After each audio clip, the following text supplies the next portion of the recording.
मैं हूं गणेश कुमार और आप देख रहे हैं इंडियन ट्रिब्यून न्यूज़।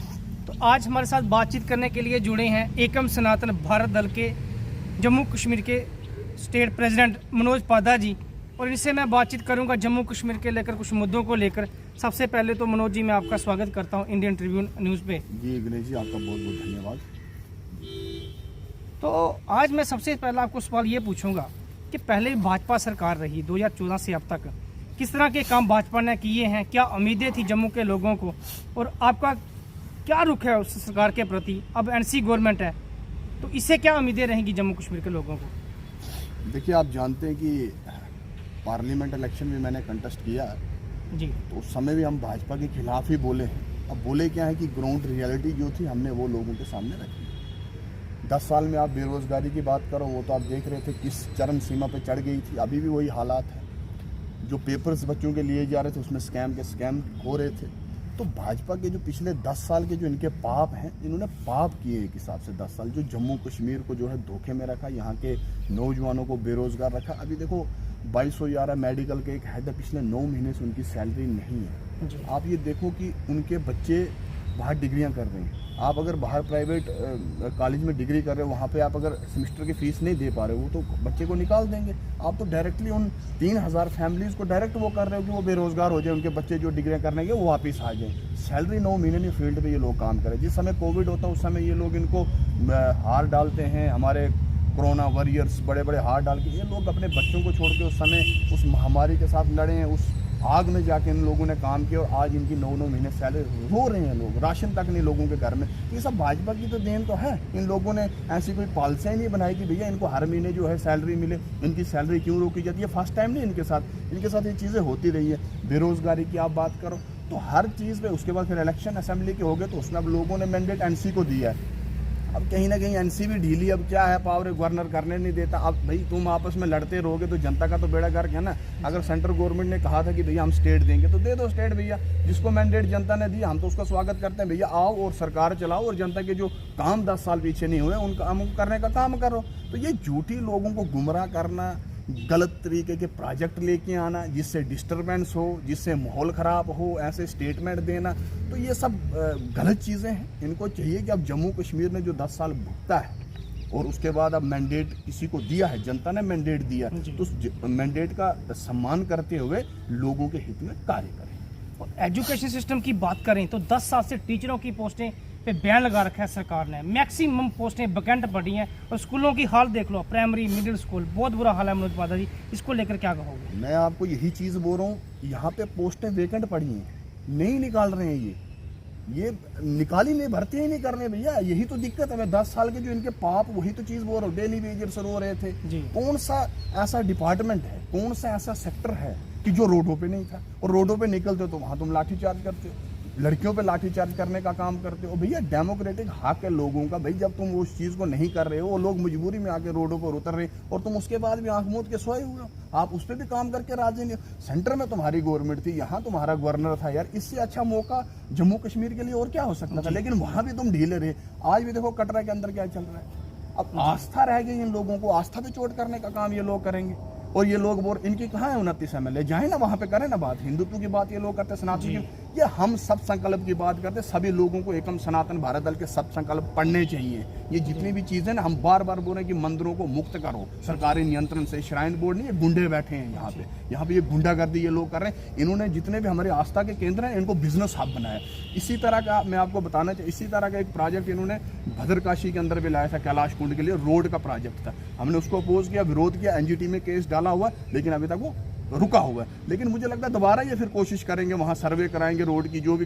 लेकिन हम ये चीज़ें उन्हें नहीं देंगे। भैया लोगों को रोडें दो, लोगों को पानी दो, लोगों को रोजगार दो, ये तुम्हारा काम है। तुम जाके कैलाश में रोड बनाएंगे, अब गंडोला लगाएंगे। जब कटरा के लोग इस चीज़ को नहीं चाहते हैं तो तुम उनसे ज़्यादा हो गए हो, तुम उनसे बढ़कर काम करना चाहते हो। उनका रोजगार छीन के तुम गंडोला लगा के क्या अपने आप बिजनेस हब, पैसा कमाना, कमीशन ये लोग खाएंगे, टेंडर निकलेंगे। बस जो काम ये कर रहे हैं कमीशनों पे है, बस वही काम ये करेंगे जिनसे कमीशन इनको मिलेंगे। बाकी ये सोच नहीं रहे कि नौजवान कहाँ जाएगा।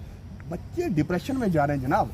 आज से पहले आपने कब सुना कि हमारे लड़के को डिप्रेशन है, एंजाइटी है? भाई एक बंदे डिग्रियां करके बच्चे घर में बैठे हुए हैं, नौकरी नहीं है, ओवरेज बच्चे हो रहे हैं, शादियां उनकी लेट हो रही हैं इसी कारण से कि उनको नौकरी नहीं है। जब किसी ने लड़की देनी वो तो पूछेगा ना जनाब कि बेटा क्या करता है। जब भाई डिग्री करके घर में बैठा नौकरी नहीं है तो कहीं ना कहीं सारा सिस्टम खराब कर दिया इस भाजपा ने। मैं उस समय भी भाजपा को, मैंने एमपी इलेक्शन जब और मैंने एमएलए भी लड़ा, ये लोग चाहते ही नहीं कि हम भला करें। ये लोग अपनी हवा में चाहते हैं, अपने प्रोटोकॉल में घूमना चाहते हैं, इनको कोई मतलब नहीं। जनता भाड़ में जाती जम्मू कश्मीर की। हमने 370 हटाया, फिर क्या हुआ भाई? तुमने उस समय हमने समर्थन किया ना आपका, ठीक है। अगर टेररिज्म यहाँ था उसको खत्म करने के लिए आपने हटाया, उसके बाद क्या हुआ? उसके बाद टेररिज्म नहीं आया। यहाँ तो M4 M6 वाले घूम रहे थे यहाँ टेररिस्ट, वो कहाँ से घुस गए भैया? ये अकाउंटेबिलिटी किसकी है? ये अमित शाह की अकाउंटेबिलिटी नहीं है, ये केंद्र सरकार की अकाउंटेबिलिटी नहीं है। बांग्लादेश में हिंदुओं को मारा जा रहा है, उस पर ये लोग चुप्पी साधे बैठे। इस पर क्यों नहीं? मणिपुर 1.5 साल से जल रहा है भाई, उस पर कोई बात करके ये राजी नहीं। तुम करना क्या? ना तुम हिंदुओं के हो, ना हिंदुत्व की बात करना, ना उनका काम कर रहे हो, लेकिन आपको इलेक्शन के लिए खाली हिंदुत्व, गौ माता। अब गौ माता की बात करो, दिन दिहाड़े गौ के कत्ल हो रहे हैं, दिन दिहाड़े वहां पे स्मगलिंग की जा रही है। कब से ये मांग की जा रही है कि गौ माता को राष्ट्रपति? देखो मैं आपको बोल रहा हूँ कि मैं सभी लोगों से, जम्मू कश्मीर के और देश के भी, एकम सनातन भारत दल के सब संकल्प को पढ़ो। यही कोर मुद्दे हैं सनातनियों के, इससे बाहर कोई भी मुद्दा नहीं। ये कोर मुद्दे हैं हमारे, जो सब संकल्प लेके हमने इलेक्शन कंटेस्ट किया। गौ माता को राष्ट्र माता का दर्जा ये लोग नहीं दे सके, जबकि जिस समय इन्होंने, ये विपक्ष में थे भाजपा के, ये वोट ही इलेक्शन ही इस पे लड़े हैं कि हम आएंगे सत्ता में, हमें सत्ता दो, हम गौ हत्या पे कानून लाएंगे, हम ये कर देंगे, वो कर देंगे, मंदिर मुक्त कर देंगे। बारीदार समाज को भी बेवकूफ बनाया कि हम सत्ता में आएंगे, हम आपके पास पूरा कंट्रोल दे देंगे। कोई कानून अभी तक नहीं। गौ स्मगलिंग हो रही है और स्मगलर जो हैं वो वेपन्स लेके घूमते हैं, वो सोशल मीडिया पे फोटोज वायरल कर रहे हैं वेपन्स के, और श्रीनगर के अंदर तो ये चीजें ओपन हो रही हैं। तो इस पर कौन बात करेगा?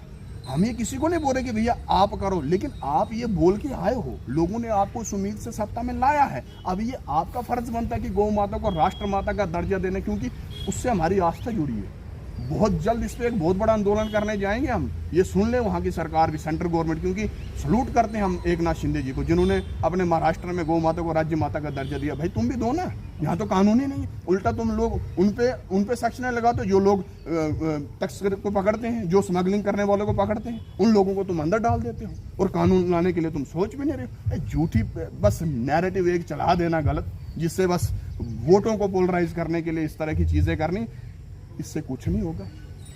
सनातनी समाज समझ चुका है, जम्मू कश्मीर का नौजवान समझ चुका है। हम अगर बात करते हैं हिंदू की तो डंके की चोट पर करते हैं, किसी भी कम्युनिटी को हम टारगेट नहीं करते, हम अपने हक की बात करते हैं। जहां हमारा हक है ना, वैष्णो देवी का मंदिर जो है, वहां पे जो भी यात्री आता है हिंदू है, जो भी पैसा चढ़ा रहा हिंदू है, उस पैसे का दुरुपयोग हज सब्सिडी क्यों दी जाए? ये सवाल है ना, जनरल सवाल है। ये मेरा हक है, ये मेरा अधिकार है, ये हिंदुओं का अधिकार है, क्योंकि हमारा मंदिर है, हमारे लोग अलग अलग स्टेट से यहाँ आते हैं। उस पैसे से आप हज सब्सिडी दोगे, माइनॉरिटी की स्कीमें दोगे, क्या मतलब है भैया? या तो आप सारे मस्जिद चर्च भी अपने कंट्रोल में ले लो तो चलेगा भाई, सबका पैसा यूटिलाइज देश के अंदर हो रहा है। देश में पैसा हम यूटिलाइज करें तो उसके बाद हम ही सुनने आए, हम ही आपसे लाठियां खाएं, हम अपने हक हकूकों को छोड़ दें? ऐसा कुछ नहीं होगा। जहां जहां हमारा अधिकार है वहां तक हम लड़ने की कोशिश करेंगे। एकम सनातन भारत दल सब संकल्प को लेके बिल्कुल उसी मूड में काम करेगा, उसी तेजी में काम करेगा। बीच में थोड़ा सा राष्ट्रीय अध्यक्ष जो है वो भाजपा में शिफ्ट हो गए, ये भी एक कारण हुआ कि थोड़ी पार्टी स्लो होगी इलेक्शन के बाद। इस चीज़ को मैं मानता हूँ, लेकिन बहुत जल्द इसका इलेक्शन कमीशन से अभी चल रही है बातचीत वगैरह, वहाँ से जैसे ही मान्यता मिलेगी तो बहुत तेजी से सब संकल्प पे काम करने का काम हम करेंगे। अभी आपने देखे कटरा में कितने मतलब युवाओं को पुलिस ने उठा के अरेस्ट किया हुआ है, बंद किया हुआ है। तो क्या ये कहाँ तक सही है कि अपने हकों की लड़ाई लड़ना क्या हमारे हिंदू समाज के लिए कहीं ना कहीं क्या गलत है? मैं गणेश जी, मैं आपको वही चीज़ क्लियर कर रहा हूँ। बाई एयर सर्विस वहाँ है, गंडोला लगाने की क्या जरूरत है? जो माता के रास्ते के जो चिन्ह हैं उनसे बंदा नहीं गुजर पाएगा, उनके दर्शन नहीं कर पाएगा। आप गंडोला लगाओगे, बारों बार आप चले जाओगे, ये आस्था का केंद्र है जनाब, ये मजाक नहीं है। आप आरती में बैठने के पैसे ले रहे हो। मैंने एक बार पहले भी स्टेटमेंट दिया था, मैंने बोला जनाब अगर आपकी आरती का टाइम 7 बजे है, 7 बजे गेट बंद, जितने लोग अंदर आ गए वो माता रानी जिसको लाना चाहे अंदर, जिसके किस्मत में होगा आरती में बैठना वो अंदर है, वो आरती अटेंड कर लेगा, जिसमें नहीं होगा तो वो बाहर रहेगा। पैसे दे के लाइनों में भी वीआईपी कोटा रखा हुआ कि भैया इतना दोगे तो आपको अगली लाइन में रखें। माता के वक्त को बेचने की कोशिश श्राइन बोर्ड कर रहा है, गुंडागर्दी कर रहा है। ये गुंडे हैं, ये काम नहीं, डेवलपमेंट नहीं करना चाहते। डेवलपमेंट आप करो ना, जिन लोगों को रोड नहीं है वहां पहुंचाओ, जिन लोगों को पानी नहीं है वहां पहुंचाओ। आप आके या तो कैलाश कुंड को अटैक करेंगे या तो आप जाके माता वैष्णो देवी को अटैक करेंगे। अरे भैया ये मत करो, ये चीजें मत करो। जब कटरा के लोग नहीं चाहते हैं तो नहीं लगना चाहिए। और भाजपा का एक एमएलए जो वहां के वो गए हैं, बाकी जो एमएलए जिनको जिताए हिंदुत्व के नाम पे जिन्होंने वोट लिए, वो आज कहाँ है? जो सनातन की बात कर वो कहीं नहीं दिख रहे हैं। वो कहे हमारे लोग वहाँ गए, हमारे लोग पिछले काफ़ी दिनों से प्रोटेस्ट में हैं, वो बिल्कुल शामिल हो रहे प्रोटेस्ट में।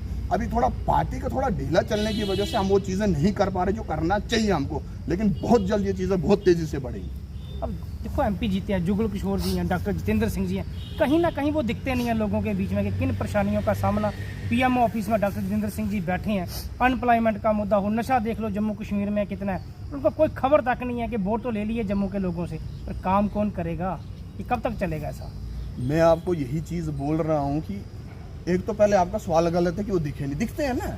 इलेक्शन के समय आपको नहीं दिखे, जब इलेक्शन में तो दिखे, तो उसी समय दिखते हैं, ये बाद में नहीं ना इनको दिखे। ये चले गए अब एसी वाले रूम में बैठेंगे, अपना प्रोटोकॉल में रहेंगे, इनको क्या है, जनता बाहर में जाती भाई। जीतने के बाद ये लोग नहीं देखते, और हम लोगों ने फिर गलती की इनको जिता के। अगर इलेक्शन यहाँ 10 साल के बाद 8 साल के बाद हो रहा था तो हमने फिर गलती की, इन्हीं को जिताया, और ये फिर गायब है। आज भी इनके पोस्टर लग रहे हैं, मिसिंग एमपी, लापता एमएलए, इस तरह के पोस्टर लग रहे हैं। शर्म नहीं है भैया, बेशर्मी की हद को ये लोग पार कर चुके हैं। अब इनको आदत होगी कि जनता ने सुबह उठ के हमारे बारे में बोलना है तो वो बोलते रहे, हमने क्या नैरेटिव चलाना है वो बस उसके लिए तैयार रहते हैं, बाकी इनका कोई लेना देना नहीं है। बांग्लादेशियों की बात करो जनाब, वहाँ क्या हो रहा है जी, क्या है आपकी, आपने कितने टन चावल वहाँ भेज दिए, वो हमारे लोगों को मार रहे हैं, वहाँ माइनॉरिटीज के साथ दुष्कर्म हो रहा है, बीवी का पति के सामने हो रहा है, बहन का भाई के सामने दुष्कर्म वो लोग वहाँ करे, घृणित अपराध वहाँ किया जा रहा है हिंदुओं के साथ, माइनॉरिटीज़ के साथ। और आपने यहाँ से चावलों की खेप 5,000 टन या 3,000 टन, एग्जैक्टली मैं फिगर नहीं बोल सकता, वो आपने भेज दी। व्यापार आपने बिल्कुल रखा। मैं बोल रहा हूँ बांग्लादेश का हुक्का पानी बंद करो, उल्टा ये यहाँ से चावल भेज रहे। क्या पॉलिसी है भैया? फॉरेन पॉलिसी फेल, देश के अंदर फेल, हिंदुत्व के मसले में फेल, काम कोई नहीं। सुबह उठ के जय श्री राम बोलो, जय श्री राम 90 में भी बोलते थे, ये मत बोलना कि आप आए हो तो आपने सिखाया है। जय श्री राम 90 में भी बोलते थे।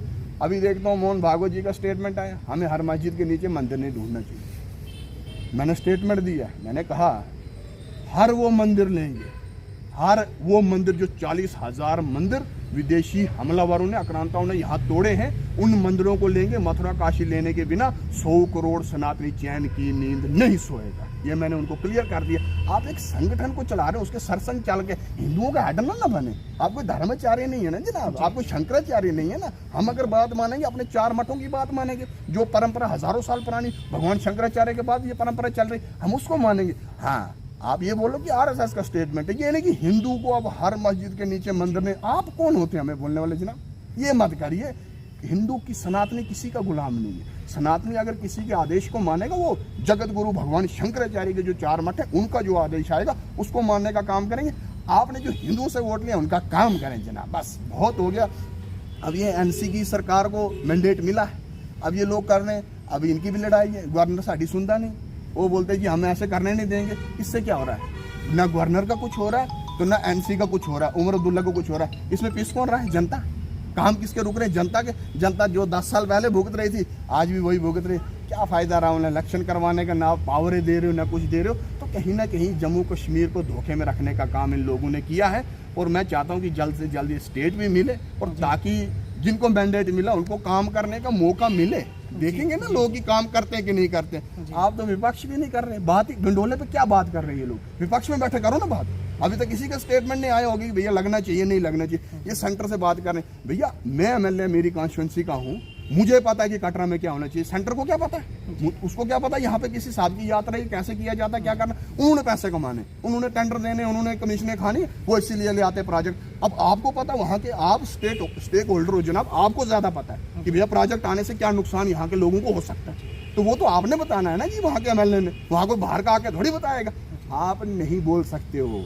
वहाँ पे ऐसा सिस्टम है कि जो बोल दिया आपको पोपट की तरह गर्दन, जैसे कभी क्लास में होता है ना, टीचर पूछता है समझ आया, जो हमारे जैसे नालायक होते हैं बोलते हैं बिल्कुल आया, क्योंकि गर्दन हिलानी है। वही हिसाब है, सेंटर जो बोलेंगे खाली गर्दन लाएंगे, पोपट की तरह काम करेंगे, बाकी इनकी कोई सुनवाई नहीं। अभी ये बोलते हैं जी ये हमारा नहीं है, सेंट्रल गवर्नमेंट का प्रोजेक्ट, ये श्राइन बोर्ड ने लाया ये गंडोले का प्रोजेक्ट। भाई गवर्नर तो सेंट्रल गवर्नमेंट का है और जो गवर्नर है वो चेयरमैन है, श्राइन बोर्ड का चेयरमैन गवर्नर है। जी। तो भैया तुम कैसे बोल रहे हो कि हमारे हाथ में नहीं है? तो ये गवर्नर तुम्हारा डायरेक्शन दिलाओ सेंटर से कि भैया नहीं लगेगा, वहां की जनता नहीं चाहती है। ये कुछ नहीं, बेको बना रहे, घुमाएंगे जिलेबी की तरह गोल गोल लोगों को, बाद में वही करेंगे जो इनके आका इनको बोलेंगे। ठीक है नहीं? तो ये मसले हैं। अब हम चाहते हैं कि जल्द से जल्द जम्मू कश्मीर के मसलों को हल किया जाए। तो बहुत बहुत धन्यवाद आपका हमारे साथ जुड़ने के लिए। जी बहुत बहुत धन्यवाद दिनेश जी।